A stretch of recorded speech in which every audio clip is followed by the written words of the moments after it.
நீங்கள் இங்கே வேணாங்க, தென் மாநிலங்களுக்கு வந்துடுங்க, தமிழ்நாடு மாதிரியான மாநிலங்களில் வந்துட்டா எந்த பிரச்சனையும் இல்லை, நீங்கள் அங்கே வந்துருங்கணும் போது அவர் தந்தை சொல்லியிருக்கிறார். அங்கே எங்களுக்கு என்ன வேலை இருக்குது? இங்கே நான் இந்த இளைஞர்களுக்கு, இந்த சமூகத்திற்கு என்னுடைய மகன் ஆற்ற வேண்டிய கடமை இருக்கிறது, பொறுப்பு இருக்கிறது. அதனால் நாங்கள் இங்கே தான் இருப்போம். அவன் வெளியே வந்தாலும் இந்த சமூகத்திற்காக நாங்கள் போராடி கொண்டிருப்போம் என்று சொல்கிறார்.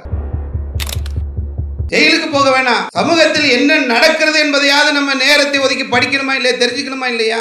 சமுதாயத்தில் இந்த இந்தியாவில் முஸ்லீம்கள்னா யாரு, முஸ்லீம்களுடைய பங்களிப்பு என்ன, முஸ்லீம்களுக்கு என்ன செய்யறோம், முஸ்லீம்களை ஏன் அடிக்கிறான், முஸ்லீம்களுக்கு ஏன் இந்த பிரச்சனை, முஸ்லீம்களாக இருக்கக்கூடிய நம்ம நாளைக்கு ஒரு அதிகாரத்தில் போய் இருந்தா நாம என்ன பிரச்சனையை சந்திப்போம்? இதையெல்லாம் ஒரு நேரத்தில் நம்ம யோசிக்கணுமா கூடாதா? நீ பெண்கள் களத்திற்கு வருகிறார்கள். அப்ரீன் பாத்திமா என்று சொல்லக்கூடிய ஒரு பெண்மணி சிஏஏ போராட்டத்திற்காக களத்திற்கு வருகிறாள். அவளுடைய வீடு இடிக்கப்படுகிறது. அவரிடத்தில் கேட்கிறார்கள், உன்னுடைய வீடு இடிக்கப்பட்டு விட்டது, அடுத்து உன்னுடைய நிலை என்ன என்று சொன்னால், என்னுடைய ஜனநாயக போராட்டம் தொடரும். அஸ்ஸலாமு அலைக்கும். அன்பிற்குரிய சகோதரர்களே, தமிழ்நாடு தௌஹீத் ஜமாத் வடசென்னை மாவட்டத்துடைய சார்பாக இளைஞர்கள் ஒருங்கிணைப்பு நிகழ்ச்சி இங்கே ஏற்பாடு செய்யப்பட்டிருக்கிறது. இந்த நிகழ்ச்சியிலே இந்தியாவுடைய இஸ்லாமியுடைய நிலை இப்பொழுது எப்படி இருக்கிறது என்ற தலைப்பிலே என்னை உரை நிகழ்த்த சொல்லியிருக்கின்றார்கள். பொதுவாக வேற சமுதாய மக்கள் கிட்ட அதை சொன்னால் பரவாயில்ல, நம்ம இஸ்லாமிய இளைஞர்கள் மத்தியிலே இந்த தலைப்புகளை நாம் பேச வேண்டிய ஒரு நிலை ஏற்பட்டிருக்கிறது. இந்தியாவில் இன்னைக்கு என்ன நடக்கிறது என்பதை முஸ்லீம்களாக இருக்கக்கூடிய நாம் அறிந்து வைத்திருக்க வேண்டிய முக்கியமான ஒரு செய்திகளை கூட தெரியாமல் இஸ்லாமிய இளைஞர்கள் வாழ்ந்து கொண்டிருக்கிறார்கள். அகலாக் என்று சொல்லக்கூடிய ஒரு பெரியவரை கோயிலில் அறிவிப்பு செய்து அந்த ஊரில் உள்ள மக்களை எல்லாம் திரட்டி அடித்து கொலை செய்கிறார்கள். என்ன காரணம் என்று கேட்கின்ற போது அவர் மாட்டிறைச்சி வைத்திருந்தார் என்பதற்காக அடித்து கொலை செய்ததாக செய்திகள் பரவுகிறது. அவர் ஒரு இராணுவ அதிகாரியுடைய தந்தையாக இருக்கக்கூடியவர். இந்த நாட்டிலே மாட்டு இறைச்சி சாப்பிடுவது அப்படி என்ன ஒரு பெரும் குற்றம் என்ற கேள்வி எழுப்பக்கூடிய ஒரு சூழ்நிலையில் அவர் வைத்திருந்தது மாட்டு இறைச்சி இல்லை, ஆட்டிறைச்சி என்று சொல்லி பின்னாடி தகவல் வருது. அடித்து கொலை செய்யப்பட்ட ஒரு சம்பவத்தை நாம் பார்க்கிறோம். ஜுனைத் என்று சொல்லக்கூடிய ஒரு சிறுவன் பெருநாளுக்கு ஆடை எடுப்பதற்காக டெல்லி செல்கின்ற போது வண்டியில் வைத்து அவனை அடித்து துன்புறுத்தி அவன் கொலை செய்யப்படுகிறான். குரானை மனனம் செய்த ஆஃபில் பட்டம் பெற்றவன் ஜுனைத். இப்படி இந்தியாவில் நாம் எடுத்து பார்த்தோம் என்று சொன்னால் பசுமாட்டின் பெயரால் முஸ்லிம்கள் அடித்து கொலை செய்யப்படக்கூடிய சம்பவங்கள் தொடர்ச்சியாக நடைபெறுகின்றது. அதிகாரத்தை கையில் எடுக்கின்றார்கள், சட்டத்தை கையில் எடுக்கின்றார்கள், அவர்களே அடிக்கிறார்கள், அவர்களே கொலை செய்கிறார்கள். தொடர்ச்சியான சம்பவங்கள்லாம் இந்த நாட்டில் நடக்கிறது. இஸ்லாமியர்களுடைய உணவுடைய உரிமை பறிக்கப்பட்டிருக்கிறது. ஹலால் இறைச்சி சம்பந்தமாக நடந்த சம்பவங்கள் இருக்கிறது. உடையுடைய உரிமை பறிக்கப்பட்டிருக்கிறது. ஹிஜாப் சம்பந்தமாக கர்நாடகாவிலே 21,000 மாணவிகள் தேர்வு எழுத முடியாத நிலை இருக்கிறது. இருப்பிடம் சம்பந்தமான ஒரு பிரச்சனை இருக்கிறது. புல்டோசர் அரசியலை பயன்படுத்தி இந்தியாவிலே பல்லாயிரக்கணக்கான முஸ்லிம்களுடைய வீடுகள் இடிக்கப்பட்டிருக்கிறது. உணவு, உடை, இருப்பிடம் என்பது ஒரு மனிதனுடைய அத்தியாவசியம், அவசியம். இதில் கூட கை வைக்கக்கூடிய ஒரு சூழல் இருக்கிறது. வழிபாட்டு தலங்கள் மீதும் கூட கை வைக்கிறாங்க. இந்தியாவில் உள்ள முஸ்லீம்கள் இந்த நாட்டுக்கு சொந்தக்காரர்கள் கிடையாது, இவங்க அரபு நாட்டு இறக்குமதி என்ற ஒரு சித்தாந்தத்தை RSS இங்கே விதைத்து கொண்டிருக்கிறார்கள். அதனால தான் நமக்கு எந்த பேச்சு வருதுன்னாக்கா, நீ எதனாலும் நீ பாகிஸ்தானுக்கு போயிரு அப்படின்னு சொல்லி சொல்கிறாங்க. அப்போ பாகிஸ்தானுக்கு போயிருனாக்கா நம்ம போக முடியுமா? ஒரு நாட்டிலேருந்து இன்னொரு நாட்டுக்கு ஈஸியாக போயிட முடியுமா? இங்கேருந்து நம்ம பாகிஸ்தான் போனோம்னா எப்படி போகணும்? அந்த நாட்டில் விசா வாங்கணும், அந்த நாட்டுடைய அனுமதி வாங்கணும், அப்புறம் தான் அங்கே போகணும். அங்கே போனாலும் நம்ம அங்கே தங்க முடியுமா? நாள் முடிஞ்ச உடனே என்ன பண்ணுவான், நீ கிளம்புப்பான்னு அனுப்பி விட்ருவான். அப்போ நம்மளை பாகிஸ்தான்காரன்னு சொல்கிறாங்களே, அவங்க யார்? அவங்க இந்த நாட்டுக்கு சொந்தக்காரர்களா, நாம் இந்த நாட்டுக்கு சொந்தக்காரர்களான்றது தான் நமக்கு முன்னாடி இருக்கக்கூடிய முக்கியமான ஒரு கொஸ்டின். முஸ்லீம்கள் என்று சொன்னால் அவர்கள்தான் முக்கியமாக இந்த நாட்டை உருவாக்கியவர்கள். இஸ்லாமியர்கள் முஸ்லீம்கள் இல்லை என்று சொன்னால் இந்திய தேசமே இல்லை என்று நீங்கள் ஒற்றை வரியில் பதில் சொல்லிட்டு போயிடலாம். நீங்கள் முஸ்லீம்கள் ஆட்சி செய்த பகுதிகள், ஆஸ்திரிய முகலாய மன்னர் அவுரங்கசீப், அவர் தான் கடைசி முகலாய மன்னர். காபூலில் இருந்து கன்னியாகுமரி வரைக்கும் மிகப்பெரிய ஒரு நிலப்பரப்பை ஆட்சி செய்தவர். அந்த ஆட்சியின் கீழே பங்களாதேஷும் இருந்தது, பாகிஸ்தானும் இருந்தது. ஒரு கொடையின் கீழ் இந்த இந்திய தேசத்தை கொண்டு வந்தவர்கள் முஸ்லீம் மன்னர்கள். முஸ்லீம்கள் இந்த நாட்டை ஆட்சி செய்து கொண்டிருந்த ஒரு காலம் இருக்கிறது. முஸ்லீமை நீ வெளியே போன்னு ஒருத்தன் சொல்கிறான்னா அவனுக்கு தான் உரிமை இல்லையே தவிர இந்த நாட்டின் பூர்வ குடிகள் நம்ம அரபு நாட்டிலேருந்து வந்த மாதிரி நினைக்கிறாங்க. அப்படி கிடையாது. எல்லோருமே இந்த தேசத்தில் பிறந்தவர்கள் தான் நம்முடைய முன்னோர்கள். இஸ்லாமிய மார்க்கத்தை படித்து அதை புரிந்து கொண்டு அதில் உள்ள நல்ல நிலைகளை விளங்கி கொண்டு முஸ்லீமாக மாறிட்டாங்க. நீங்கள் ஒரு 5 ஜெனரேஷன் 6 ஜெனரேஷனுக்கு முன்னாடி நீங்கள் போய் பார்த்தீர்கள் என்று சொன்னால் நம்ம ஏதாவது ஒரு மதத்தில் இருந்திருப்பாங்க. நம்ம முன்னோர்கள் முஸ்லீம்களாக கன்வெர்ட் ஆகிறாங்க. இஸ்லாம் என்று சொல்லக்கூடிய அந்த மார்க்கம் என்பது மக்களுக்கு பிடிக்குது. அதில் ஏற்றத்தாழ்வுகள் இல்லை, சகோதரத்துவமாக இருக்கிறாங்க, ஒரே நிலையில் நின்று எல்லோரும் தொழுகிறார்கள், அண்ணன் தம்பிகளாக இருக்கிறார்கள் என்ற அந்த அடிப்படையிலையும், ஏகத்துவம் என்று சொல்லக்கூடிய கடவுள் கொள்கையின் அடிப்படையிலையும் முஸ்லீம்களாக மாறுறாங்க. அப்போ யார் நம்ம இந்தியர்களா இல்லையா? இப்போ இந்தியர்களாகத்தான் நம்ம இந்த நாட்டில் இருக்கிறோம். நம்ம பாகிஸ்தானுக்கு போக சொன்னால் யாருமே போகக்கூடாது, போகிறதுக்கு உரிமை கிடையாது, நீ சொல்கிறதுக்கு உரிமை இல்லை என்பதை நம்ம சொல்லிடணும். Rishi Sunak London prime minister இருந்தவர், எந்தையோ ஒரு நாட்டில் பிறந்து எந்த நாட்டிலேயே வளர ரிஷி சுனக்கு இந்தியரான். கமலா ஹாரிஸ் ட்ரம்ப் வர்றதுக்கு முன்னாடி வைஸ் பிரசிடெண்ட்டாக இருந்தாங்க. கமலா ஹாரிஸ் யார்? தமிழ்நாட்டை சார்ந்தவங்க. அவங்க அம்மா கூட தமிழ்நாட்டில் பிறக்கல. அமெரிக்காவில் இருக்கக்கூடியவங்க இந்தியா தமிழர் என்பதனால் இந்தியர் என்று அடையாளம் காணப்படுறாங்க. எங்கேயோ பிறந்திருக்கிறாங்க, இந்தியாவுக்கு அவங்களுக்கு சம்பந்தமும் கிடையாது, இந்த தேசத்தில் கூட பிறக்கவில்லை. ஆனால் இந்த தேசத்தில் பிறந்து இந்த தேசத்தில் வளர்ந்து இந்த தேசத்தை உருவாக்கிய முஸ்லீம்களை என்ன சொல்கிறான் இன்னைக்கு? நீ இந்தியர் கிடையாது, நீ பாகிஸ்தானுக்கு போன்றான். அவன் சொல்கிறதுக்கு அவனுக்கு ஏதாவது ரைட்ஸ் இருக்கா? இந்தியா என்பதை அவுரங்கசீப் ஆட்சி செய்தார். அதற்கு முன்னால் நீங்கள் ஆரம்ப வரலாறுகளை போய் எடுத்து பார்த்தீர்கள் என்று சொன்னால் இந்தியான்றது ஒரு நாடு கிடையாது, சின்ன சின்ன குட்டி குட்டி குட்டி நாடு. புரிந்து கொள்ளணும்னு சொன்னால் மதுரை ஒரு நாடு, புதுக்கோட்டை ஒரு நாடு, கன்னியாகுமரி ஒரு நாடு, நெல்லை மாவட்டம் ஒரு நாடு, சென்னை மாகாணம் ஒரு நாடு, எல்லாமே தனித்தனி நாடுகளாக இருந்தது. இது எல்லாவற்றையும் ஒன்று சேர்த்தவர்கள் முகலாயர்களும் ஆங்கிலேயர்களும் தான். இவங்க தான் எல்லாத்தையுமே என்ன பண்ணுறாங்கனாக்கா ஒரு அண்டரில் கீழே கொண்டு வரக்கூடிய வேலையை செஞ்சவங்க. இதில் அதிகமான வேலையை செய்தவர்கள் யார் என்று சொன்னால் முஸ்லீம்கள். முஸ்லீம்கள் தான் இதை ஒரு நாடாக உருவாக்கக்கூடிய ஒரு நிலையை செஞ்சாங்க. இது முக்கியமான விஷயம். இந்த நாட்டுடைய எல்லா விஷயங்களையும் நீங்கள் எடுத்து பார்த்தீங்கன்னு சொன்னால் இஸ்லாமியர்கள் இந்த நாட்டை உருவாக்கினாங்கன்றதுக்கு நிறைய விஷயங்கள் சொல்லலாம். அதில் ஒன்று சட்டங்கள் இருக்குல்ல, இன்னைக்கு இந்தியாவுடைய சட்டம். இதில் நீங்கள் எடுத்தீர்கள் என்று சொன்னால் முஸ்லீம்களுடைய அரபி பாரசீக மொழியுடைய நடைமுறை இன்று வரைக்கும் இருக்கிறது. வக்கீல் என்ற வார்த்தை இன்று வரைக்கும் நடைமுறையில் இருந்து கொண்டிருக்கக்கூடியதை பார்க்குறோம். இது முகலாயர்கள் விட்டு சென்றது. வாய்தான் கேள்விப்பட்டிருக்கீங்களா? இது முகலாயர்கள் விட்டு சென்றது. வாய்தா என்று சொன்னால் நீதிமன்றத்தில் வழக்கை ஒத்தி வைப்பதற்காக பயன்படுத்தக்கூடிய வார்த்தை. இந்த வாய்தா முடிஞ்சு அடுத்த வாய்தாக்கு வாங்கன்னு சொல்கிறாங்கல்ல, இன்று வரைக்கும் நடைமுறை இருக்கிறது. அதாலத், அதாலத்துனாக்கா நீதிமன்றத்துடைய இன்னொரு வார்த்தை, அதுவும் இன்றும் நடைமுறையில் இருக்கிறது. ஜாமீன், ஹுக்குமத் என்று சொல்லக்கூடிய வார்த்தை இன்றும் நடைமுறையில் இருக்கிறது. ஃபைசல், எல்லாத்தையும் ஃபைசல் பண்ணுங்கன்றாங்கல்ல, இந்த ஃபைசல் என்று சொல்லக்கூடிய அரபு வார்த்தை, எல்லாத்துக்கும் ஒரு முடிவு கட்டுங்கப்பா அப்படின்ற அந்த வார்த்தை இன்றும் நடைமுறையில் இருக்கிறது. இனாம் அப்படின்னு சொல்லி இந்த பரிசு நிலங்களை எல்லாம் இனாமாக கொடுக்கறது, அன்பளிப்பாக கொடுக்கறதுன்ற அந்த வார்த்தை இன்றும் நடைமுறையில் இருக்கிறது. முன்சீப்பு, தகசீலு, கசூரு, அர்ஜி, முஜ்ரா, நவாபு, காஜி, ஷரியத்து, ஃபத்வா, வக்ஃபு, சுபா, ஜாகிரு, பர்வானான்னு சொல்லி நிறைய இன்றும் அந்த நடைமுறையில் அந்த வார்த்தைகள் இருக்கக்கூடிய ஒரு நிலையை நம்ம பார்க்குறோம்.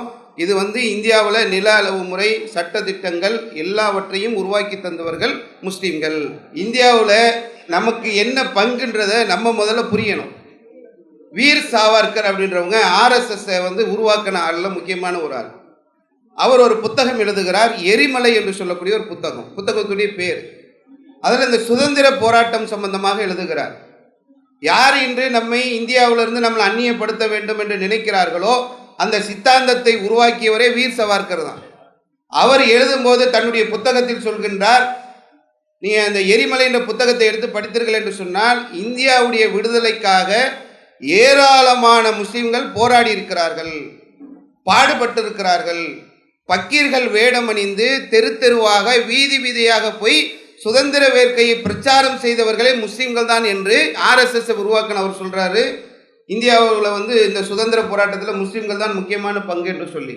அதே மாதிரி இல்லஸ்ட்ரேட் வீக்கிலுடைய ஆசிரியராக இருந்த குஷ்வந்த் சிங் அவர் சொல்லும்போது சொல்கிறாரு, தங்களுடைய சதவீதத்தை விட அதிகமாக சுதந்திர போராட்டத்தில் களத்தில் நின்றவர்கள் முஸ்லீம்கள்.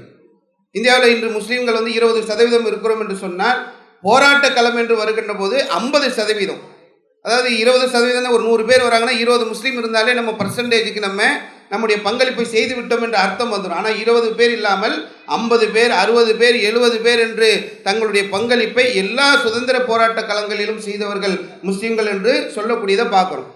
இன்னொன்று சாரே ஜஹான் சே அச்சா இந்துஸ்தான் அமாரா, கேள்விப்பட்டிருக்கீங்களா அந்த பாட்டை? உலக நாடுகளிலேயே சிறந்த நாடு எங்கள் இந்திய நாடு தான் என்று சொல்லக்கூடிய ஒரு சுதந்திர வேட்கையை ஊட்டிய ஒரு பாடல். இந்த பாடலை எழுதினவர் யார் தெரியுமா? இக்பால் என்று சொல்லக்கூடிய ஒரு இஸ்லாமிய கவிஞர் தான் இந்த பாடலை உருவாக்கி இந்தியா என்பது எங்கள் நாடு, உலக நாடுகள்லேயே எங்கள் நாடு தாண்டா சிறந்தது என்ற அந்த சுதந்திர வேட்கையை அவர் ஊட்டியிருக்கிறார். அது மாதிரி இந்தியாவோட போராட்டங்கள் நம்ம எடுத்து பார்த்தோம் என்று சொன்னால் நிறைய போராட்டங்கள் நடந்திருக்கிறது. மன்னர்களில் ஆரம்பித்து ஒவ்வொரு காலகட்டங்களிலும் நடந்த சுதந்திர போராட்டத்தில் முஸ்லீம்களுடைய பங்களிப்பு என்பது ரொம்ப அதிகமாக இருந்திருக்கிறது. அதில் முக்கியமாக நம்ம சொல்ல வேண்டும் என்று சொன்னால் ஜவஹர்லால் நேரு சொல்கிறார், இந்த நாட்டிற்கு சுதந்திரம் வாங்கி கொடுத்த பிறகு இந்த நாட்டுடைய தேசத்துடைய பிரதமராக இருந்தவர்கள் சொல்கிறார்கள், இந்த தேசத்திற்கு சுதந்திர போராட்டத்திற்கு வித்திட்டவர்கள் இஸ்லாமியர்கள், இஸ்லாமிய மன்னர்கள் தான் இந்த தேசத்தை பாதுகாத்தவர்கள் என்று சொல்கின்றார். ராஜீவ்காந்தி பகதூர் ஷாவுடைய கல்லறையில் போய் எழுதி வைக்கிறார். என்ன எழுதி வைக்கிறாரு? சுதந்திர காற்றை இதை நாங்கள் சுவாசிக்கிறோம் என்று சொன்னால் அதற்கு காரணம் நீங்கள் தான் என்று பகதூர் ஷா கல்லறையில் போய் எழுதி வச்சுட்டு வந்திருக்கிறார். என்ன பண்ணார் பகதூர் ஷா? என்ன பண்ணாரு?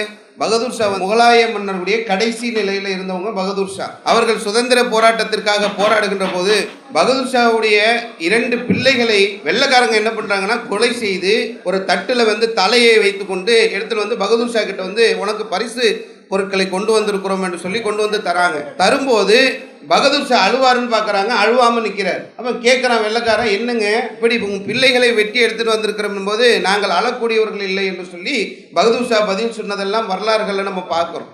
இப்படி வீரமாக நின்று இந்த தேசத்திற்காக போராடியவர்களாக முஸ்லீம்கள் இருந்து கொண்டிருக்கிறார்கள் என்பதை நம்ம பார்க்குறோம். அப்புறம் இன்னொரு முக்கியமான விஷயம், இந்தியாவுக்கு சுதந்திரம் கிடைச்சது. இந்த சுதந்திரம் கிடைக்கிறதுக்கு பேசிக் அடிப்படையில் இருந்தது அட்லி என்று சொல்லக்கூடிய இங்கிலாந்து பிரதமர் கிரிப்ஸ் குழுவை அனுப்பி பேச்சுவார்த்தை நடத்தினார் இந்தியாவில். நம்ம இந்தியர்களுக்கு சுதந்திரம் கொடுத்துடலான்னு. இந்த பேச்சுவார்த்தையில் கலந்து கொண்ட 3 பேருமே முஸ்லீம்கள். அதாவது அடிப்படையிலேயே இஸ்லாமியர்கள் தான், முஸ்லீம்கள் தான் இந்த தேச விடுதலைக்கு பாடுபட்டவர்கள். 3 பேர் போய் அட்லி குழுவில் பேசினாங்க. அதில் காங்கிரஸுடைய பொதுச் செயலாளராக இருந்த அப்துல் கலாம் ஆசாத், 2வதாக முஸ்லீம் லீக்குடைய தலைவராக இருந்த ஜின்னா. 2 பேர் யாரு? அப்துல் கலாம் ஆசாத்தும் ஜின்னா, 2 பேருமே முஸ்லீம். 3வது ஒரு ஆள் போனார், 542 சமஸ்தானங்கள் சார்பாக பீகாருடைய நவாப், அவரும் முஸ்லீம். 3 முஸ்லீம்கள் தான் போய் இந்தியாவுடைய சுதந்திரத்திற்கு கிரிப்ஸ் குழுவில் முதலாக போய் நின்று பேசியவர்கள் என்பதை நம்ம வரலாறுகளில் பார்க்குறோம். இந்தியாவுடைய விடுதலைக்கு எந்த பக்கத்திலிருந்து நம்ம திரும்பி பார்த்தாலும் மன்னர்களாக இருந்தாலும் முஸ்லீம்கள் தான் பாடுபட்டார்கள். பேச்சுவார்த்தை வந்ததும் முஸ்லீம்களாகத்தான் இருந்தாங்க. பொருளாதாரம் கொடுத்தது. 2 போராட்டம் நடந்ததா சுதந்திர போராட்டம்? ஒன்று அகிம்சை வழி, இன்னொன்று ஆயுதம் தாங்கிய போராட்டம். 2 போராட்டம் நடந்துச்சு. அகிம்சை வழி போராட்டத்தை தலைமை தாங்கி நடத்தியவர் காந்தி, ஆயுத வழி போராட்டத்தை தலைமை தாங்கி நடத்தினவர் நேதாஜி சுபாஷ் சந்திரபோஸ். இவங்க 2 பேர் தான் கடைசி காலகட்டங்களில் இந்திய சுதந்திர போராட்டத்தை தலைமை தாங்கி நடத்தினவங்க. இதில் ஒரு பக்கம் காந்தி சொன்னதையெல்லாம் நீங்கள் வரலாறு எடுத்து பார்த்துருக்கீங்க என்று சொன்னால் அவருக்கு ஃபுல் சப்போர்ட் பண்ணதே முஸ்லீம்கள் தான். 2 அலி சகோதரர்கள் இருந்தாங்கல்ல, சவுக்கத் அலி, முகமது அலி, 2 சகோதரர்களும் தான் எனக்கு என்ன பேக் போனுன்னு சொல்லி காந்தி சொன்னார். அவங்களுடைய பலத்தினால தான் நான் களத்தில் நிற்கிறேன் என்று நம்ம சொல்லலை, காந்தி சொல்கிறார். சப்போர்ட்டாக பின்னால் நின்று பலமாக நின்றவர்கள் முஸ்லீம்கள்.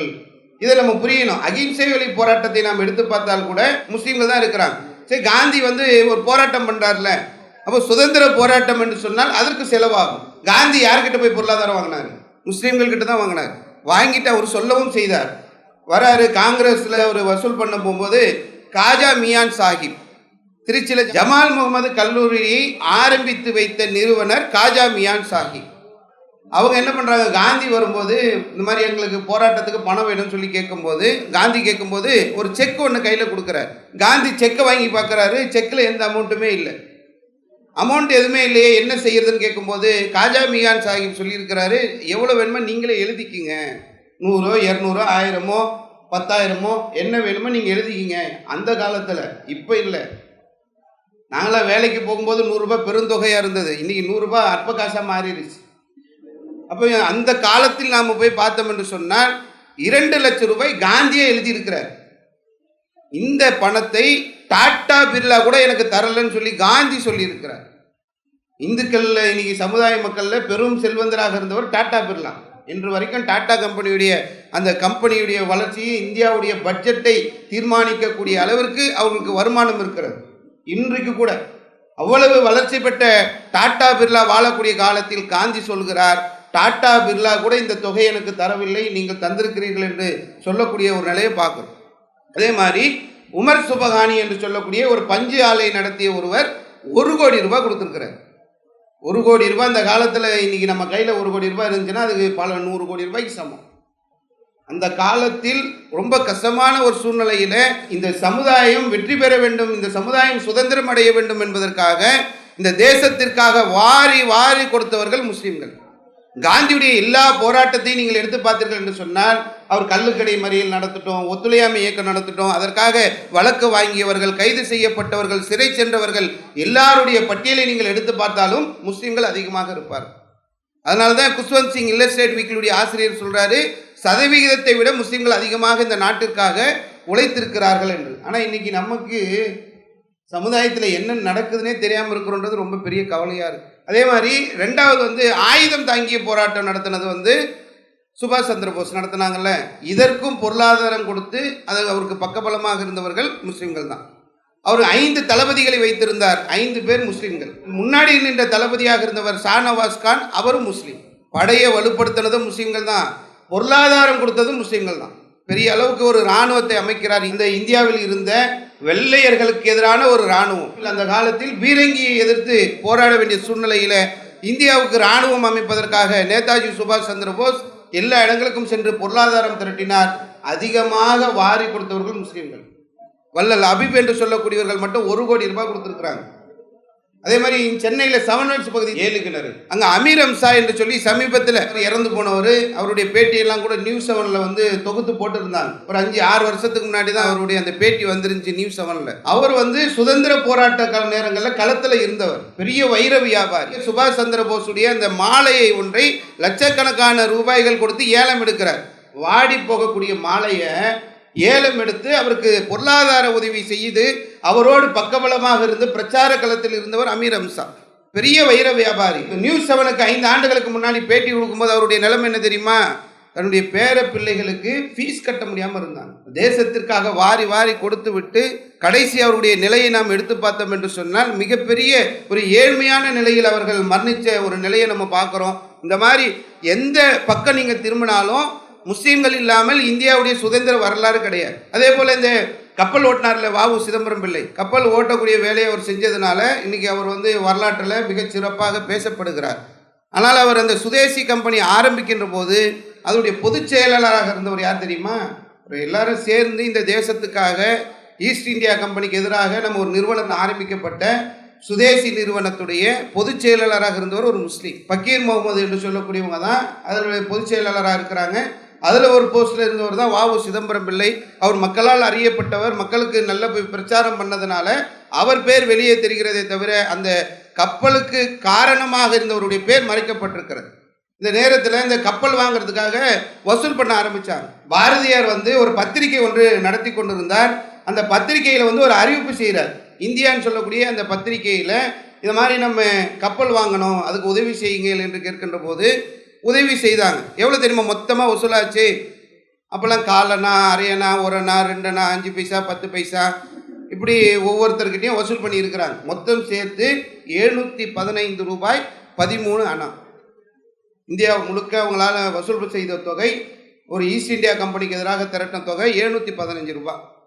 2 லட்சம் ரூபாய் அதனுடைய செயலாளராக இருந்த பக்கீர் முகமது ராவுத்தர் அவர்கள் தன்னுடைய சொந்த பணத்தை கொடுத்துத்தான் கப்பல் வாங்கினார்கள். இப்போ இந்த சுதந்திர போராட்டத்தில் ஒவ்வொரு நேரத்திலும் களத்தில் இருந்தவர்களாக முஸ்லீம்கள் இருக்கிறார்கள். வாவு சிதம்பரம் பிள்ளையை கைது செய்து விட்டார்கள். கைது செய்து விட்டு அவர் ஜெயிலில் இருக்கிறாரு, செக்கில் இருக்கிறார். இந்த நேரத்தில் வெளியே அவரை விடுதலை செய்ய சொல்லி ஒரு போராட்டம் நடக்கிறது. அந்த போராட்டத்தில் பார்த்தீர்கள் என்று சொன்னால் வெள்ளைக்காரர் துப்பாக்கி சூடு நடத்துகிறான். துப்பாக்கி சூடு நடத்தும் போது அதில் கொல்லப்பட்டவர் முகமது யாசின். சுதந்திர போராட்ட வீரர்கள் என்று கேட்டால் எல்லா பக்கத்திலுமே முஸ்லீமுடைய பெயர்கள் தான் இருக்கிறது. ஆனால் ஃப்ரீடம் ஃபைட்டர் யாருன்னு கேட்டால் முஸ்லீம் இளைஞர்களாக இருக்கக்கூடிய நாம் கூட ஒரு திப்பு சுல்தானையோ, ஒரு ஐதர் அலியோ, ஒரு பக்கீர் முகமதையோ நம்ம எங்கேயுமே சொல்கிறதே கிடையாது. பொருளாதாரம் கொடுத்துருக்குறாங்க, தியாகம் பண்ணியிருக்கிறாங்க, அர்ப்பணிச்சிருக்கிறாங்க, வழக்கை சந்திச்சிருக்கிறாங்க, உயிரை கொடுத்துருக்குறாங்க. எல்லாம் செய்து விட்டும் கூட முஸ்லீம்களாக இருக்கக்கூடிய நம்மை அந்நியர்கள் என்று சித்தரிக்கக்கூடிய ஒரு நிலை இன்று இருக்கிறது. அப்போ நம்ம ஒன்று விளங்கிக்கணும், இந்த நாட்டை உருவாக்கியவர்கள் முஸ்லீம்கள், இந்த நாட்டை அந்நியரிடமிருந்து பாதுகாத்தது இந்த நாட்டினுடைய பூர்வக்குடிகள். இந்த நாட்டில் முழு உரிமை படைத்தவர்கள் யாரு? எல்லாமே நம்ம தான் பண்ணோம்ல. முதல்ல தியாகம் பண்ணோம், அர்ப்பணித்தோம், உருவாக்கணும், திரட்டணும், எல்லாம் செஞ்சு முடிச்சாச்சு.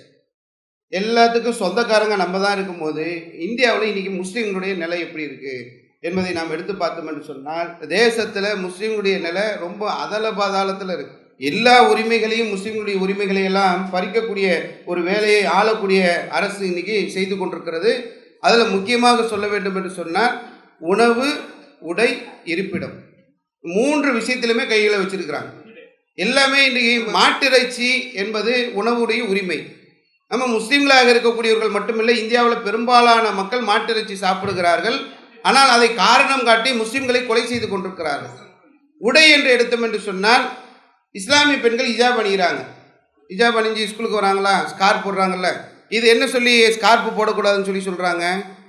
மத அடையாளத்தை வெளிப்படுத்துகிறாங்க, அதனால் நீங்கள் ஸ்கார்ப் போடாமல் வாங்கன்றாங்க. நம்ம படிக்கக்கூடிய பள்ளிக்கூடங்களில் மத அடையாளங்களை மற்றவர்கள் வெளிப்படுத்துகிறார்களா இல்லையா? திருநீர் வச்சுக்கிட்டு வராங்களா? மத அடையாளம் தானே. மாலை போட்டுக்கிட்டு வராங்களா?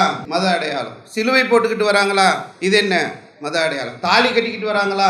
டீச்சர்ஸ், மத அடையாளம். மன்மோகன் சிங் என்று சொல்லி இந்தியாவில் ஒரு பிரதமர் தலையில் என்ன கட்டியிருப்பாரு? தலப்பா. இது யாருடைய அடையாளம்? சீக்கியர்களுடைய, சிங்குகளுடைய அடையாளம். அப்போ இந்த இந்தியாவில் எல்லோரும் மத அடையாளத்தை ஃபாலோ பண்ணுறாங்க, பின்பற்றுகிறார்கள். ஆனால் முஸ்லீம்கள் மட்டும் மத அடையாளத்தை பின்பற்றக்கூடாது என்று சொல்கிறார்கள். எவ்வளோ பெரிய அநியாயம் இது! எல்லோருக்கும் ஒரு சட்டம். இந்தியா என்பது மத சார்பற்ற ஒரு நாடு. இது ஏதாவது ஒரு மதத்துக்கான நாடா? கிறிஸ்துவ நாடா இந்தியா? இந்தியா இந்துக்களுக்கான நாடா? இந்தியா முஸ்லீம் நாடா? இந்தியாவில் எல்லாருமே இருக்கிற மாதிரி முஸ்லீம்களும், இந்துக்கள், கிறிஸ்துவர்கள் எல்லோரும் இருக்கக்கூடிய ஒரு நாடு இந்தியா. ஆனால் இந்தியாவில் முஸ்லீம்களுக்கு மட்டும் நீ ஹிஜாப் அணிந்து கொண்டு பள்ளிக்கூடத்துக்கு வராத, கல்லூரிக்கு வராத, வேலைக்கு வராத என்று சொல்லக்கூடிய ஒரு சூழ்நிலைகள் நம்ம இங்கே பார்க்கணும். இது இல்லாமல் வீடுகளை இடிக்கிறாங்க. முஸ்லீம்களுடைய வீடுகளை மட்டும் குறிவைத்து இடிக்கிறார்கள். காரணம் என்ன தெரியுமா சொல்கிறாங்க? வீடு இடித்ததுக்கு ஒரு சில காரணம்லாம் சொல்கிறேன், கேளுங்களேன்.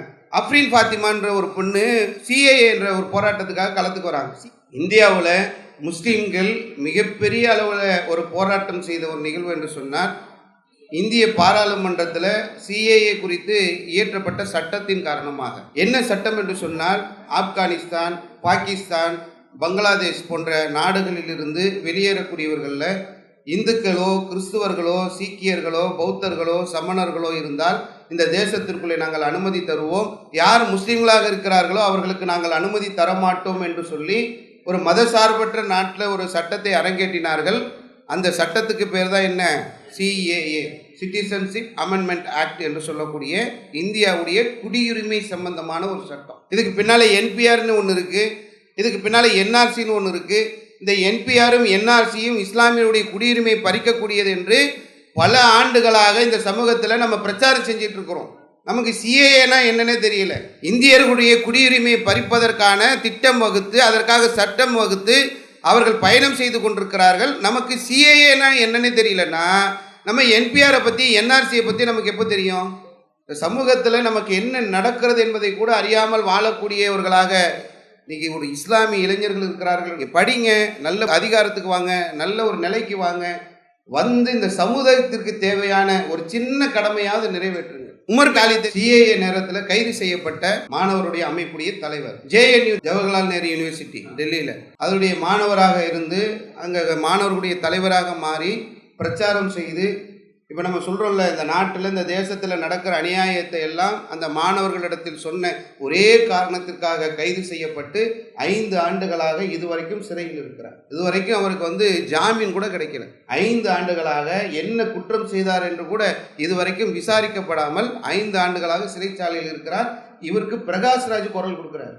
இஸ்லாமிய இளைஞர்கள் நமக்கு தெரியலன்னா என்ன சொல்றாரு? அவர் அந்த பகுதிகளுக்கு போகின்ற போது உமர் அவங்க வீட்டுக்கு போறாரு, அவருடைய தந்தையை சந்திக்கிறார். அவர் சிறைச்சாலையில் இருப்பதற்காக நாங்கள் ஆறுதல் சொன்னோம், நான் அவருக்கு ஆறுதல் சொன்னது போக அவருடைய தந்தை எனக்கு ஆறுதல் சொல்லி அனுப்பி வைக்கிறார் என்று சொல்லக்கூடிய அளவிற்கு 5 ஆண்டுகளாக சிறையில் இருந்தபோது கூட அந்த குடும்பத்தார் இதுவரைக்கும் துவண்டு விடாமல் போராடி கொண்டிருக்கிறார்கள் இந்த சமூகத்திற்காக. இந்த தேசத்திற்காக இந்த தேசத்தில் இருக்கக்கூடிய ஒவ்வொரு இஸ்லாமியனும் என்ன செய்ய வேண்டுமோ அதை முன்னின்று நடத்தி அந்த இஸ்லாமியர்களுக்கு விழிப்புணர்வு ஏற்படுத்திய ஒரே காரணத்திற்காக எத்தனையோ தடவை முயற்சி பண்றாங்க, இன்னும் வரல. ஒரு நாள் நிச்சயமாக அவன் வெளியே வருவான்.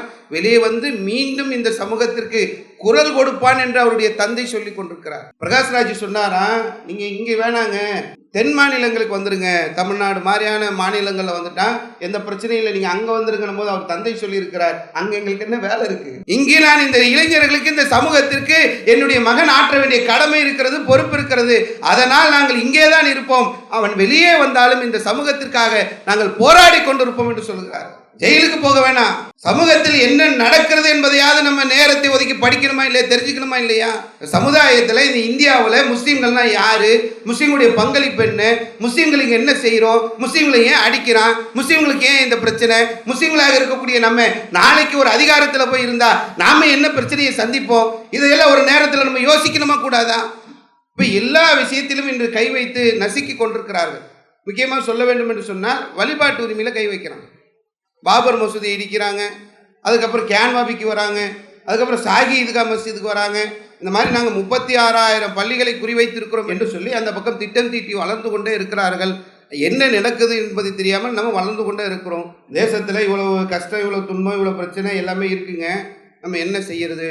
அப்போ முதல்ல நமக்கு ஒரு விழிப்புணர்வு வேண்டும். சமூகத்தில் உள்ள இளைஞர்கள், நீங்கள் நிறைய படிக்கிறீங்க, சில பேருடைய புத்தகத்தை எல்லாம் பார்த்தோம்னா ஒரு 5 சப்ஜெக்ட் 10 சப்ஜெக்டை கையில் வச்சிருக்கிறோம். இவ்வளோ பெருசாக இருக்குது. இவ்வளோ சப்ஜெக்டை ஒரு வருஷத்தில் படிக்கக்கூடிய நம்ம ஒரு சின்ன ஒரு புத்தகத்தை ஒரு மாதத்துக்கோ ஒரு வருஷத்துக்கோ நம்ம படித்தோம் என்று சொன்னால் சமூகம் சார்ந்த மார்க்கம் சார்ந்த அறிவு நமக்கு வளரும். அப்போ முதல்ல நமக்கு தேவை என்ன நடக்கிறது, என்ன விஷயம் என்பதை அறிந்து கொள்ளக்கூடிய நாலேஜ் வேணும். இன்றைக்கி நிறைய வாய்ப்புகள் நமக்கு இருக்குது. இப்போ சமீபத்தில் பார்த்தோம்னாக்கா இந்த ChatGPT, ஜெமினி, குரோக்கு, இந்த மாதிரியான நிறைய வலைதளங்கள் நமக்கு பயனுள்ளதாக மாறி இருக்கு. இப்போ நான் கேட்ட எல்லா கேள்விகளையும் நீங்கள் அமர்ந்து கொண்டு ஒவ்வொன்றையும் அதுக்கிட்ட கேட்டு இது எப்படி நடந்தது, அது எப்படி நடந்ததுன்னு கேட்க கேட்க பதில் சொல்லி, தேவைன்னா டெக்ஸ்ட்டு, தேவைன்னா ஆதாரம், எந்த புத்தகம், யார் எழுதுனது, யார் சொன்னது, எல்லா விஷயங்களையும் ஒரு நாளில் நம்ம அமர்ந்து கொண்டு தெரிந்து கொள்ளக்கூடிய காலத்துக்கு வந்துட்டோம்.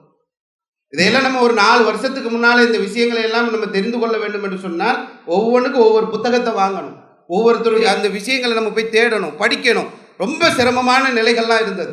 அதையெல்லாம் கடந்து இன்று ரொம்ப ஈஸியாக அறிவை பெறக்கூடிய ஒரு காலகட்டத்தில் வந்து விட்டோம். ஆனால் இப்பொழுது கூட அதை பற்றிய நாலேஜ் இல்லை, அதை தேடணும், அதை தெரிந்து கொள்ள வேண்டும் என்ற எண்ணம் நமக்கு இல்லை என்று சொன்னால் அது இன்னும் 1000 வளர்ச்சிகளை கண்டால் கூட நமக்கு எந்த பிரயோஜனமும் கிடையாது.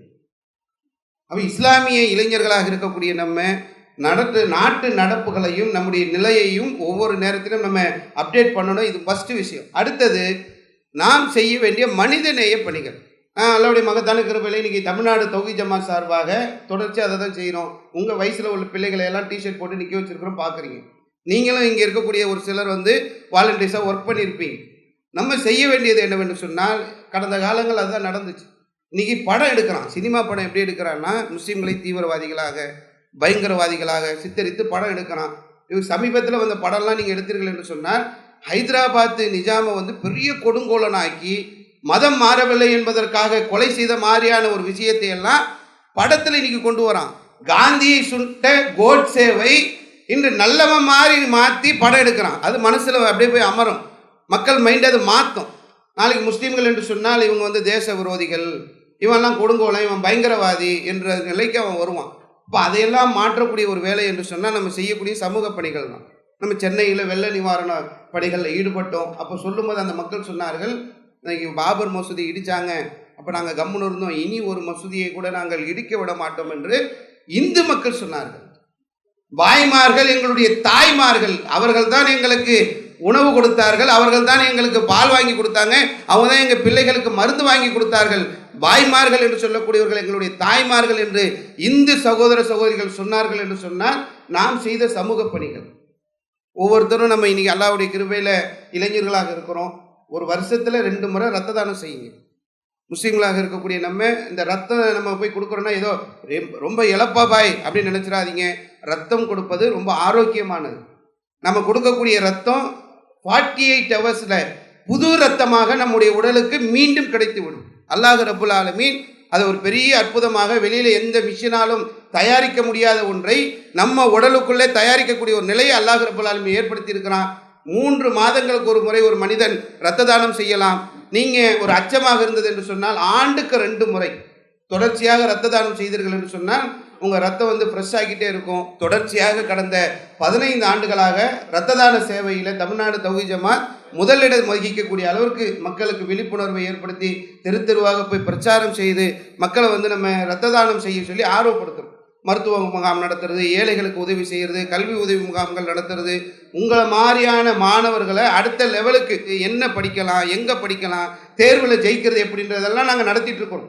நீங்கள் என்ன பண்ணலாம், அதுக்கு நீங்கள் ட்ரைனிங் எடுத்து நீங்கள் ஆசிரியர்களாக வந்து நீங்கள் ஒரு செஷன்ஸ் எடுத்து இந்த பாடத்தை படிக்கலாம், இதை படித்தா இந்த முன்னேற்றம் அடையலாம், இஸ்லாமிய சமூக மக்கள் கல்வி விழிப்புணர்வு பெறலை என்ன பண்ணணும், அதுக்கு பவர் பாயிண்ட் ஷோ நான் ரெடி பண்ணி தரேன், அதுக்கு தேவையான தகவல்களை நான் திரட்டி தரேன், அதற்கு தேவையான அரசு ஆவணங்களை நான் கொண்டு வரேன்னு நம்மால் இயன்ற உதவிகளை எல்லாம் நாம் சமூகத்திற்கு செய்கின்ற போது இந்த சமூகம் அதனால் பயனடையக்கூடிய ஒரு சூழல் இருக்கும். இது முதல் விஷயம், சமூக பணிகளை செய்யணும்.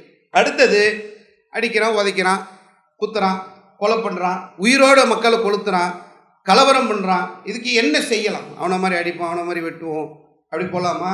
உங்களை அழைத்து உங்களுக்கு இது மாதிரியான விஷயங்களை சொல்லி உங்களை வன்முறையாளர்களாக ஆக்கக்கூடிய நோக்கம் எங்களுக்கு கிடையவே கிடையாது. இந்த ஜமாத்தை பொறுத்தவரை இந்த இளைஞர்கள் பொறுப்புள்ளவர்களாக மாற வேண்டும், இந்த சமூகத்திற்கு சமூக பணி ஆற்றக்கூடிய இளைஞர்களாக இவர்கள் இருக்க வேண்டும், அதிகார வர்க்கத்தில் இவர்கள் வந்து இருக்க வேண்டும், ஜனநாயக ரீதியான போராட்டங்களில் பங்களிப்பு செய்ய வேண்டும் என்பதுதான் எங்கள் நோக்கம்.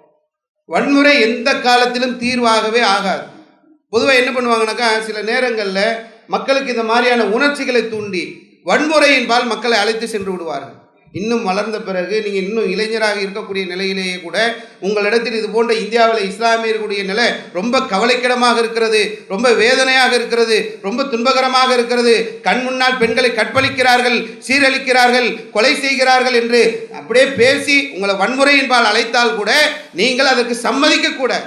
வன்முறை என்பது எந்த காலத்திலும் எந்த நேரத்திலும் தீர்வே ஆகாது. இதை முதல்ல இளைஞர்களாக இருக்கக்கூடிய நம்ம விளங்கணும். ஏன்னா முதல் டார்கெட்டே எல்லாருமே இளைஞர்களை தான் குறிவைப்பான். IS என்று சொல்லக்கூடிய ஒரு யூத அமைப்பு முஸ்லீம்களுடைய பெயரில் வந்து அவன் தீவிரவாத அமைப்புன்னு சொல்லி இந்தியாவில் ஆள் பிடிக்கிறான்.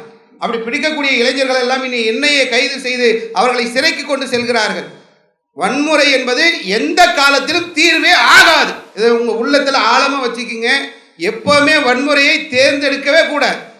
தேர்ந்தெடுத்த வரலாறுலாம் நீங்கள் எடுத்து பார்த்தீங்கன்னா எல்லாம் தோற்று போயிருக்கிறோம். அவன் ஜெயிச்சா கூட வன்முறை இஸ்லாமிய மார்க்கத்தில் அனுமதி கிடையாது, எல்லாருமே தோத்துட்டான். உதாரணத்துக்கு சொன்னால் மாவோயிஸ்ட் இந்தியாவில் தீவிரவாத அமைப்பு தோற்று போயிருக்கிறார்கள், அவங்களால ஜெயிக்க முடியல.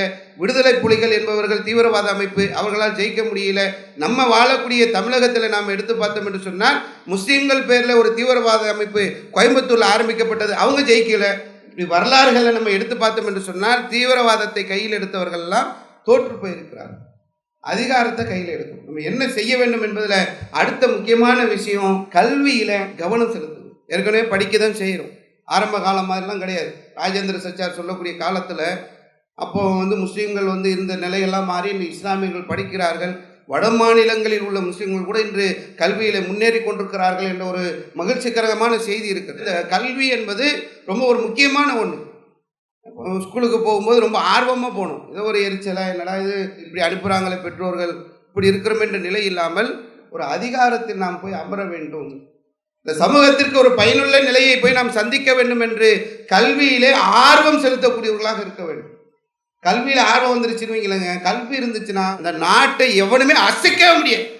உதாரணத்துக்கு சொல்ல வேண்டும் என்று சொன்னால் அமெரிக்கா பக்கத்தில் கியூபான்னு ஒரு நாடு இருக்குது. கியூபா வந்து தன்னுடைய நாட்டில் உள்ள மக்களுக்கு கல்வியை கொடுக்க வேண்டும் என்று அந்த ஒரு உரிமையை கொடுத்து கல்விக்கு ரொம்ப அதிகமான முன்னெடுப்புகளை செய்தார்கள். எங்கே இருக்கிற அமெரிக்கா ஈரானில் வந்து குண்டு போட்டு போகிறான். என்ன காரணம்? அங்கே அணு ஆயுதங்கள் தயாரிக்கிறான். கியூபாவில் போய் அவனால் கை வைக்க முடியுமா? பக்கத்தில் நாடு, சின்ன ஒரு கோடுக்குள்ள அளவுக்கு உள்ள ஒரு சின்ன நாடு.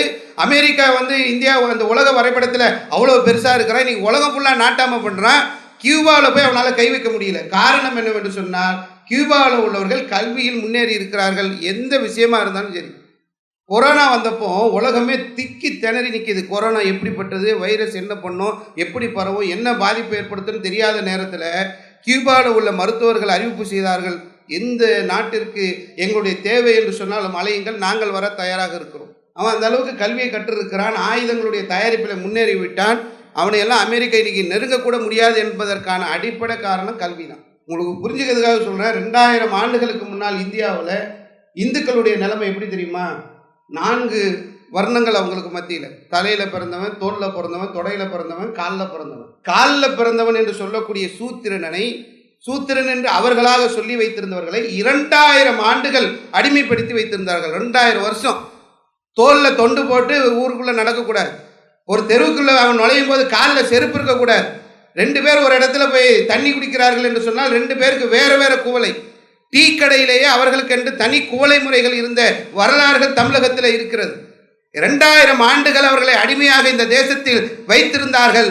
அவர்கள் தங்களுடைய கையில் எடுத்த ஆயுதம் கல்வி. இந்த கல்வியை அவர்கள் கையில் எடுத்தார்கள், கற்றார்கள், படித்தார்கள், அதிகார வர்க்கத்தில் வந்து அமர்ந்தார்கள். ஐஏஎஸ்களாக, ஐபிஎஸ்களாக, கலெக்டர்களாக, மாவட்ட ஆட்சியர்களாக, தாசில்தார்களாக அவர்கள் வளர்ந்ததுடைய விளைவு இன்னைக்கு அப்படியே மாறி இருக்கிறது. இன்னைக்கு ஒரு தலித் என்று சொன்னால் அவன் வெட்கப்படக்கூடிய நிலையில இல்லை, மாறிட்டான். இன்னைக்கு கலெக்டர் ஆயிட்டாங்க, நீதிபதி ஆயிட்டாங்க. இன்னைக்கு பெரும் பெரும் பதவிகளில் வந்து அமர்ந்து கொண்டு தங்களுடைய நிலையை சொல்லக்கூடிய அளவுக்கான நிலையில வந்துட்டாங்க. கல்வியை நம்ம கையில் எடுக்க வேண்டும். அதற்கு அடுத்தது முக்கியமானது அதிகாரம். 5 வருஷமா ஒருத்தர் சிறையில் இருக்கிறாரு, அவரால் ஜாமீன் வாங்கி வெளியே வர முடியாத நிலையில் இருக்கிறாரு. ஆனால் மற்ற இடங்களில் நீங்கள் பார்த்தீர்கள் என்று சொன்னால் அடிக்கிறான், உதைக்கிறான், கொலை பண்ணுறான், வெளியே இருக்கிறான். பில்கிஸ் பானு என்று சொல்லக்கூடிய ஒரு பெண்ணை அவங்க கண்ணு முன்னால் அந்த 3 வயசு குழந்தைய தூக்கி பாறையில் அடித்து அந்த அம்மாவை கற்பழித்து, அந்த கூட இருந்த பெண்களை எல்லாம் கற்பழித்து, அவங்க உறவுக்காரங்களையெல்லாம் கொலை பண்ணி பெரிய கலவரம் பண்ணிட்டு ஜெயிலுக்கு போனவனை குஜராத் அரசு கையெழுத்து போட்டு வெளியே சொல்லி கொண்டு வராங்க. நீங்கள் அதிகாரம் நம்ம கையில் இல்லை என்று சொன்னால், நீதிமன்றத்திலேயோ நீதிபதிகளாகவோ வழக்கறிஞர்களாகவோ இந்த சமுதாய மக்கள் இல்லை என்று சொன்னால் யார் காப்பாற்றுவா? சித்திக் காப்பான் என்று சொல்லக்கூடிய ஒரு பத்திரிகையாளர், பெரிய பொறுப்பில் உள்ளவர், 2 வருஷமா உள்ள இருந்தார். வெளியே வர்றதுக்கான வழியே தெரியல அவருக்கு. என்ன தப்பு செஞ்சார் தெரியுமா? அத்ராஸ் என்ற பகுதியில் போய் நோட்டீஸை கொடுத்தார். 2 வருஷம் உள்ள வச்சுட்டான். பெரிய கடுமையான போராட்டத்துக்கு அப்புறம் தான் வெளியே வரார். இங்கே நம்ம இந்த பக்கம் எடுத்து பார்க்குறோம், பாபர் மசூதி இடிக்கிறாங்க. ஒரு 450 ஆண்டு கால வரலாற்று சின்னம் இடிக்கப்பட்டிருக்கிறது. ஆனால் நீதிபதிகள் எழுதுகிறார்கள், இடித்தது தவறு, அது முஸ்லீம்களுடைய இதுதான், இது எல்லாம் கரெக்டு தான். ஆனால் உங்களுக்கு இன்னொரு பகுதியில் 5 ஏக்கர் நிலம் தரப்படும், அங்கே நீங்கள் பாபர் மசூதியை கட்டிக்கொள்ளுங்கள் என்று சொல்லி தீர்ப்பு எழுதப்படுகிறது. அதிகாரன்றது எவ்வளோ முக்கியமான ஒன்று.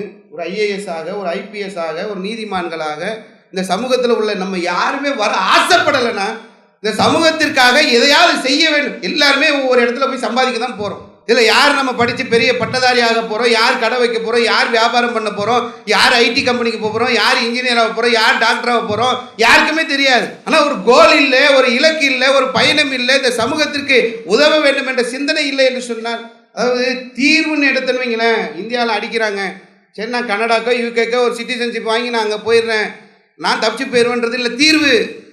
உலகத்தில் தான் அது தீர்வு. நாளைக்கு மறுமையில் போய் அல்லாஹ்வை சந்திக்கும் போது என்ன பதில் சொல்லுவோம்? சமுதாயத்தில் மிகப்பெரிய இழப்புகளையும் மிகப்பெரிய இன்னல்களையும் இந்த சமூகம் சந்தித்து கொண்டிருக்கிறது. அதற்கு களப்பணி ஆற்றக்கூடிய பொறுப்பு முஸ்லீம்களாக இருக்கக்கூடிய நமக்கு இருக்கிறது. இந்த களப்பணியில் இருக்கின்ற போது கஷ்டங்கள் ஏற்பட்டால், துன்பங்கள் ஏற்பட்டால் அதற்கு நிச்சயமாக மகத்தான கூலி வழங்கப்பட இருக்கிறது. அப்படிப்பட்ட ஒரு மறுமை என்ற நம்பிக்கையை சுமந்திருக்கக்கூடிய முஸ்லீம்களாக இருக்கக்கூடிய நாம் இதில் கவனம் செலுத்தவில்லை என்று சொன்னால், இந்த சமூகத்தை பற்றி சிந்திக்கவில்லை என்று சொன்னால் யார் சிந்திப்பார்கள்? நீங்கள் அடுத்த தலைமுறை, அடுத்த ஜென்ரேஷன் நம்ம தானேங்க. நம்மளே இந்த சமூகத்தை பற்றி சிந்திக்கலைன்னா இந்த சமூகத்திற்கு யார் சிந்திப்பார்? யார் இதற்காக உழைப்பா? யார் இதற்காக பாடுபடுவா? யார் இதுக்காக கஷ்டப்படுவா? நீ பெண்கள் களத்திற்கு வருகிறார்கள். அஃப்ரீன் பாத்திமா என்று சொல்லக்கூடிய ஒரு பெண்மணி இந்த சிஏஏ போராட்டத்திற்காக களத்திற்கு வருகிறாள். அவளுடைய வீடு இடிக்கப்படுகிறது. அவரிடத்தில் கேட்கிறார்கள், உன்னுடைய வீடு இடிக்கப்பட்டு விட்டது, அடுத்து உன்னுடைய நிலை என்ன என்று சொன்னால், என்னுடைய ஜனநாயக போராட்டம் தொடரும். ஒரு பெண்மணி, ஒரு பொம்பளை பிள்ளை சொல்லுதுங்க, நான் அடுத்த என் ஜனநாயக போராட்டத்தை தொடரும், இது இல்லைன்னா நான் அடுத்த வழியை பார்ப்பேன், அடுத்த உதவி எனக்கு இருக்கிறது, அடுத்த நிலைகளை நான் பார்த்துக் கொள்கிறேன் என்று சொல்லக்கூடியதை பார்க்கும். சிஏஏ என்றால் என்ன என்று தெரியாமல் நம்ம இருக்கிறோம். இந்த சிஏஏ போராட்டத்திற்காக ஒரு வயதான பெண் மூதாட்டி அந்த களத்தில் வந்து அமர்ந்து, டெல்லியிலே அந்த பெண்மணிக்கு பிறகு பலர் அந்த களத்திற்கு வந்து அந்த களத்தை கலைக்க முடியாமல் பெரும் பெரும் ஆட்சியாளர்கள் கதி கலங்கி போனார்கள். அமித்ஷா அலர்னர், நீங்கள் அங்கேருந்து போயிருங்க, அங்கேருந்து எழுந்துச்சுங்க, அங்கேருந்து கலைஞ்சிருங்க. ஷாஹீன் பாக் என்று சொல்லக்கூடிய பகுதியில் நடந்த இந்த ஜனநாயக போராட்டம் பெரிய தலைவலியாக மாறி இருந்தது. அப்போ இந்த பெண்கள் எல்லாம் களத்திற்கு வருகிறார்கள். இளைஞர்களாக இருக்கக்கூடிய, ஆண்களாக இருக்கக்கூடிய நாம் அதை பற்றியான எண்ணங்கள் இல்லாமல் இருந்தோம் என்று சொன்னால், அதுக்கு ஒரு சின்ன விதை போடக்கூடிய ஒரு நிகழ்ச்சி தான் இது. உங்கள் உள்ளத்தில் நாளைக்கு நாம் மரணித்து விட்ட பிறகு நிச்சயமாக நாம் மறுமையை சந்திக்கணும். அல்லாஹ்வை சந்திக்கின்ற போது, நான் உலகத்தில் வாழ்கின்ற போது ஒரு முஸ்லீமாக வாழ்ந்தேன், முஸ்லீமாக வாழ்ந்து முஸ்லீமாக மரணித்தேன் என்ற அந்த நிலையில் முஸ்லீம்களாக நாம் வாழணும், முஸ்லீம்களாக மரணிக்கணும். அந்த சிந்தனையை உங்களுடைய உள்ள கிடங்களை நம்ம தூண்டி விடுவதற்காகத்தான் இந்த நிகழ்ச்சி நம்ம ஏற்படுத்தி இருக்கிறோம். அதற்காகத்தான் இந்த பேச்சு உங்கள்கிட்ட பேசப்படுது. எந்த நேரத்திலும் வன்முறையை கையில் எடுத்து விடாதீர்கள். நல்லா படிங்க, அதிகாரத்துக்கு வாங்க, சமுதாயத்திற்கு உங்களால் முடிந்த பங்களிப்பை செய்யுங்க, களத்தில் இருங்க, சமூக பணிகளை செய்யுங்க, தாவா பணிகளை செய்யுங்க. எப்போ அல்லாஹ் ரப்பல் ஆலமீன் நமக்கு மரணத்தை தருவான் என்று தெரியாது. மரணத்தை சந்தித்து விட்ட பிறகு மறுமையிலே போய் அல்லாஹ்விடத்தில் நாம் நிற்கின்ற போது கை சேதப்பட்டவர்களாக நிற்கக்கூடிய ஒரு நிலை இருக்கக்கூடாது என்பதை உணர்ந்து கொள்ள வேண்டும். இந்தியாவுடைய இந்த இஸ்லாமியுடைய இந்த நிலையை கருத்தில் கொண்டு நம்முடைய வாழ்க்கையை நாம் மாற்றி அமைக்க வேண்டும் என்று சொல்லி என்னுடைய இந்த உரையை முடித்துக் கொள்கின்றேன். வாகர்தாவான அல்ஹம்துலில்லாஹி ரப்பில் ஆலமீன். இஸ்லாம். அல்லாஹு அக்பர், அல்லாஹு அக்பர்.